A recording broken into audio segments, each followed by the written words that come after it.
How dare you calling me a pervert, you little son of a bitch?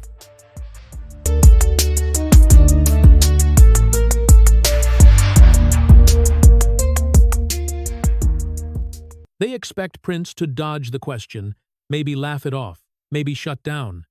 Instead, a Fox reporter looks him in the eye on live TV and calls him a pervert for his sexuality.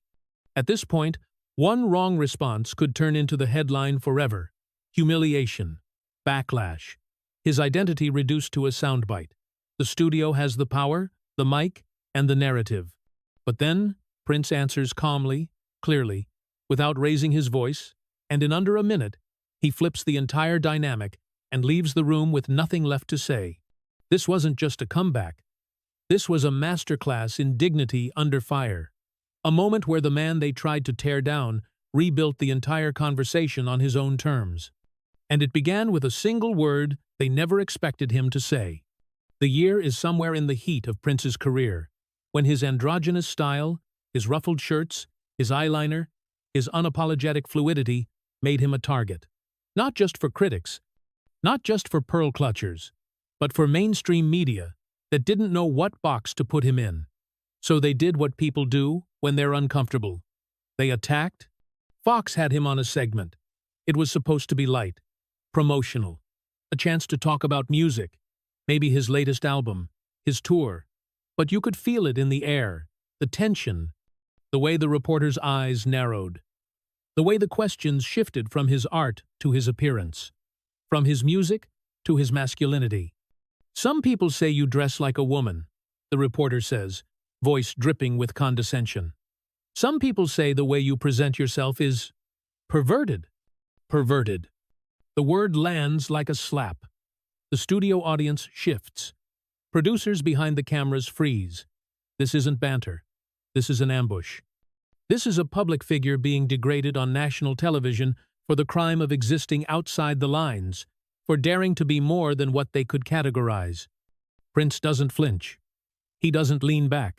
He doesn't smile to deflect. He sits there, steady, eyes locked on the reporter, and the silence stretches just long enough to make everyone uncomfortable, just long enough to show he's not rattled, just long enough to reclaim the moment. Perverted? He repeats, voice soft but sharp. He lets it hang there. Lets the reporter feel the weight of what he just said. Lets the audience sit with it. And then, with the kind of calm that only comes from knowing exactly who you are, Prince begins to dismantle the entire premise. I don't dress like a woman, he says. I dress like Prince. 3 words. A declaration. Not defensive. Not apologetic. Just truth. He doesn't owe them an explanation. He doesn't owe them comfort. He is who he is. And that's not up for debate. But he doesn't stop there. Because this isn't just about him. This is about every person who's ever been called names for not fitting in. Every kid who wore the wrong clothes. Every artist who dared to be different. Every soul who refused to shrink. People are uncomfortable with things they don't understand. Prince continues, leaning forward slightly, his voice measured, controlled. And instead of asking questions, instead of trying to learn, they call it names. They try to make it dirty.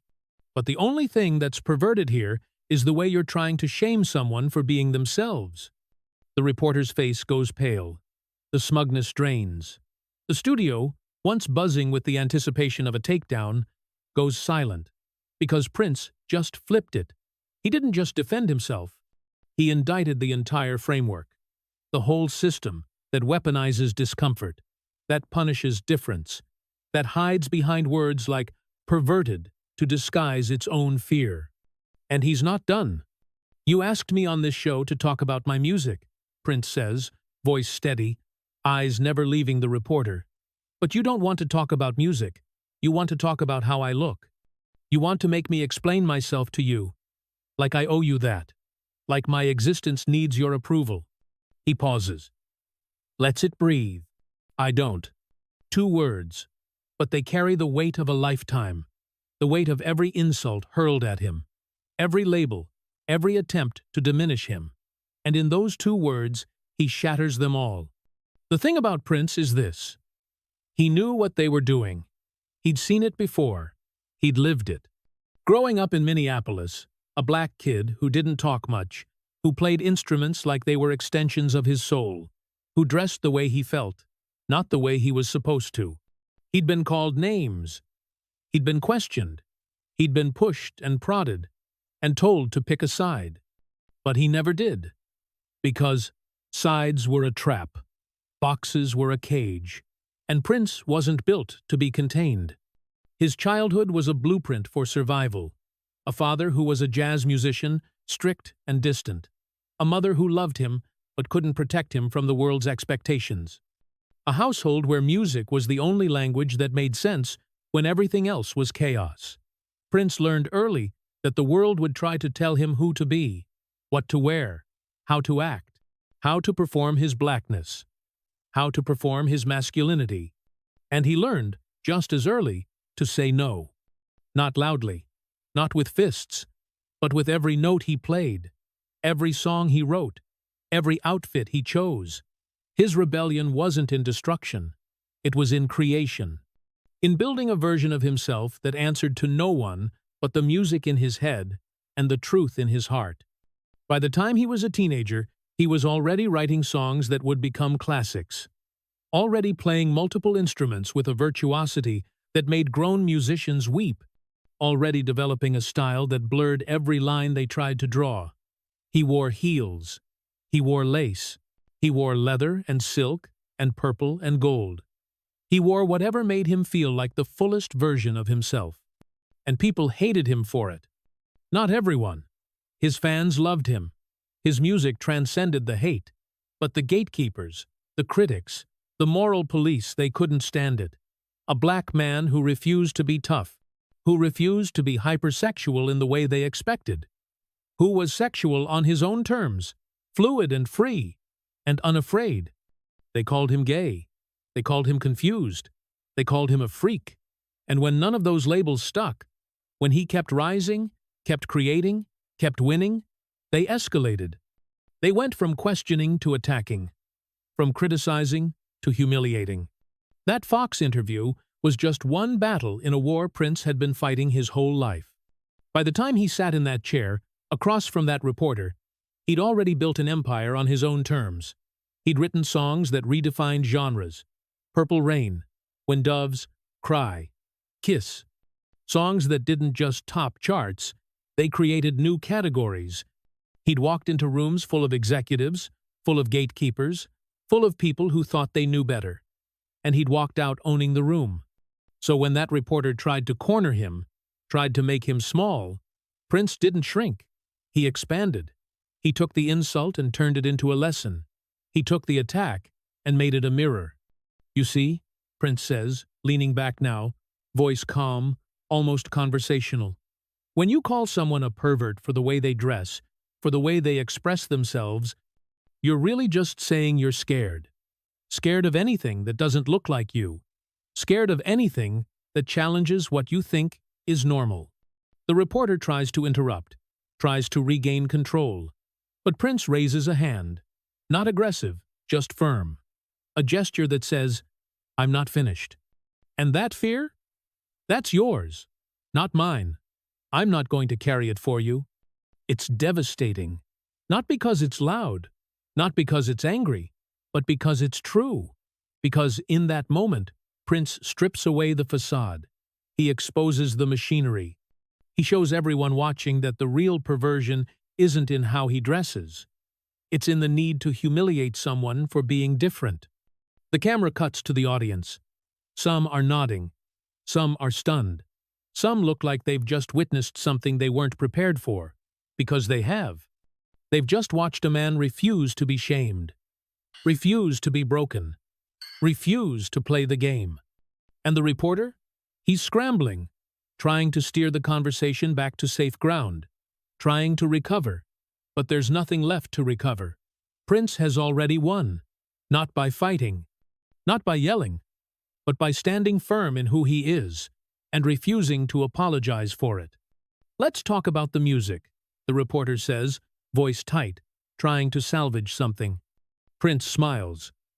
Not a big smile, just enough to show he knows exactly what just happened. "That's what I've been trying to do," he says.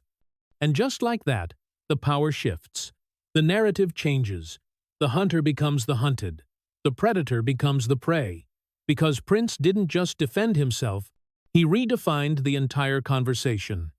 He turned a moment of potential humiliation into a moment of profound clarity. But the impact goes deeper than that studio, deeper than that interview. Because what Prince did in that moment wasn't just for him, it was for everyone watching, everyone who'd ever been called a name, everyone who'd ever been told they were too much or not enough, everyone who'd ever been attacked for refusing to conform. He showed them it's possible to stand up, to speak truth, to refuse the shame they try to place on you. And he did it without rage, without violence, without stooping to their level. He did it with dignity, with clarity, with the unshakable certainty of someone who knows their worth. The days after that interview, something shifts. Not just for Prince, but for the culture. People start talking, not about whether he's perverted, but about why that word was used in the first place, about the homophobia baked into the question, about the double standards, about the way society polices men who don't perform masculinity the way they're supposed to. Letters pour in. From fans, from people who'd never listened to his music but saw the interview, from young people struggling with their own identities who saw someone like them, someone different, someone fluid, someone unapologetic, stand tall and refuse to break. "You saved my life," one letter reads. "I was going to give up, but I saw you, and I realized I don't have to explain myself to anyone." Prince keeps these letters, not for ego, but as reminders. Reminders that the fight isn't just personal, it's communal, it's generational. Every time he steps into a room and refuses to shrink, he's making space for someone else to do the same. But it costs him. The industry doesn't like men who can't be controlled, who can't be marketed, who can't be reduced to a demographic. So they push back. They call him difficult. They call him eccentric. They try to frame his refusal to conform as arrogance instead of what it really is: self-preservation. Because Prince knows something they don't. He knows that the moment you let them define you, you lose. The moment you accept their labels, their boxes, their narratives, you give them power. And power, once given, is hard to reclaim. So he doesn't give it. Not an inch. Not ever. In interviews after the Fox incident, reporters try again. Different words, same energy. They ask about his sexuality, his relationships, his choices, and every time, Prince redirects. Not because he's hiding, but because he refuses to let them make his identity the story. "My music is the story," he says, over and over. "Everything else is just noise." And the music speaks. It speaks in ways words never could. It speaks in falsetto and funk, in guitar solos that scream defiance, in lyrics that blur the lines between masculine and feminine, sacred and profane, love and lust. It speaks in a language that doesn't need permission, that doesn't need approval. It just is. And in being, it liberates. Because that's what Prince understood, that his critics didn't. That art isn't about fitting in. It's about breaking out. It's about showing people possibilities they didn't know existed. It's about making space for the parts of ourselves we've been taught to hide.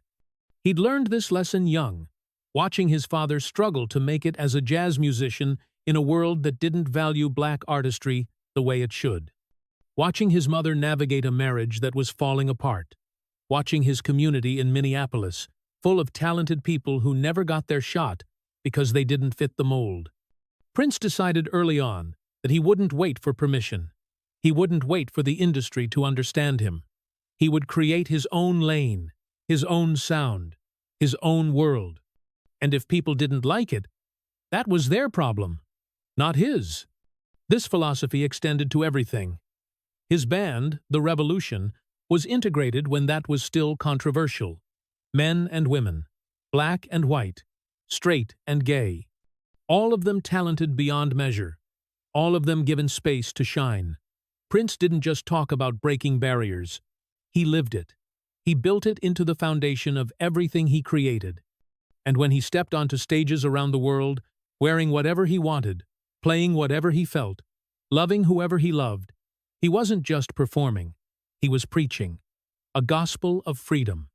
A message that said, you don't have to be what they expect.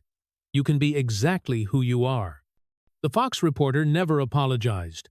He probably doesn't even remember the moment the way Prince does, the way the audience does, the way history does. But that's the thing about moments like this. They're not about the person who threw the punch. They're about the person who stood their ground, who refused to flinch, who turned an attack into an anthem. Prince didn't just shut down that studio. He shut down the entire premise. The idea that someone's worth is tied to how well they conform. The idea that difference is something to be ashamed of. The idea that power belongs to the people holding the microphones instead of the people speaking truth. He reclaimed his narrative, his identity, his humanity. And in doing so, he gave millions of others permission to do the same. What made this moment so powerful wasn't just what Prince said. It was how he said it, the calmness, the refusal to be baited into anger, because that's what they wanted. They wanted him to explode, to prove their point, to validate their fear that he was unstable, uncontrollable, dangerous. But Prince had learned long ago that anger on their terms was a trap, that the moment you lose control, you lose the narrative. So, he stayed calm. He stayed centered. He stayed present. And in that presence, he was unstoppable. He didn't need to raise his voice because truth doesn't need volume. He didn't need to defend himself because he had nothing to defend. He was simply being. And being, in a world that demands performance, is the most radical act of all. Years later, when people ask Prince about that interview, he doesn't dwell on it. He doesn't frame it as a victory. He doesn't replay it for applause. It was just a moment, he says. One moment in a lifetime of moments. But for those watching, for those who needed to see someone stand up, it was more than a moment. It was a turning point, a reminder that dignity isn't given. It's claimed. That respect isn't earned by shrinking. It's earned by standing tall. The legacy of that interview isn't just in the clip that circulates online. It's in the countless people who watched it and thought, if he can do that, maybe I can too. It's in the kids who came out to their families because they saw someone like them refuse to be shamed. It's in the artists who pushed boundaries because Prince showed them boundaries are just suggestions. It's in the quiet revolution of people choosing themselves over comfort, of people refusing to apologize for existing, of people understanding that the world's discomfort is not their burden to carry. Prince knew he wasn't going to change everyone's mind. He knew the reporter would go on believing what he believed. He knew Fox would keep platforming people who weaponized discomfort. He knew the fight was bigger than one interview, one network, one culture. But he also knew this. Every time you refuse to be diminished, you plant a seed. Every time you stand in your truth, you give someone else permission to stand in theirs. Every time you turn shame into strength, you rewrite the rules. And Prince rewrote the rules every single day. Not because he wanted to be a hero, but because he understood that visibility is power. That representation matters. That when you're the first, you're paving the way for the second, the third, the 100th. He walked so others could run. He spoke so others could sing. He stood so others could soar. And when the Fox reporter called him a pervert, thinking it would break him, thinking it would humiliate him, thinking it would reduce him, Prince did something radical. He answered with truth, with calm, with the unshakable certainty of someone who knows exactly who they are. And in that answer, he didn't just defend himself. He defended everyone who'd ever been told they were too much, not enough, too different, too strange, too free. He stood in the fire and refused to burn. He looked the shame in the eye and refused to blink. He took the word meant to destroy him and turned it into a mirror, reflecting back the real perversion, a world that punishes authenticity and rewards conformity. The studio went silent that day. But the silence wasn't defeat. It was realization. The realization that they'd just tried to diminish someone who couldn't be diminished. Who wouldn't be broken? Who would never, ever apologize for being exactly who he was meant to be? Prince Rogers Nelson. Artist. Icon. Revolutionary. A man who taught the world that the most powerful thing you can do is refuse to be anyone other than yourself. And when they call you names, when they try to shame you, when they demand you explain yourself, you look them in the eye. You speak your truth, and you remind them that their discomfort is not your problem. That's the lesson. That's the legacy. That's the moment that shut down not just a studio, but an entire way of thinking. And it began with two simple words that became a battle cry for a generation. I don't.